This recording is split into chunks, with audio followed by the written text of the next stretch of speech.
Good morning mga guys.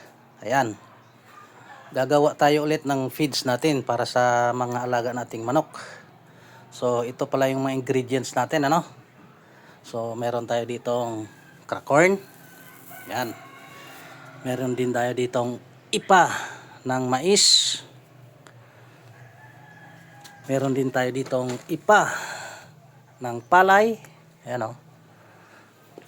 Meron din tayo dito binilad na kasaba, no? Meron din tayo ditong grated na coconut. Ayan, oh.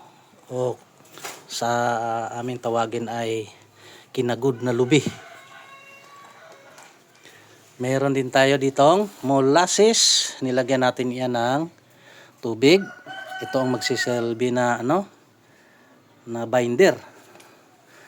Siyempre, meron din tayong asin. At ito, dagdag tayo ng additives, vitamins and minerals. So, ito lahat ay i-mix natin at ipipilitize doon sa pelletizing machine natin. Okay mga guys. Ito yung partner ko. Ayan. Oh. Sige. Tirahin na natin to.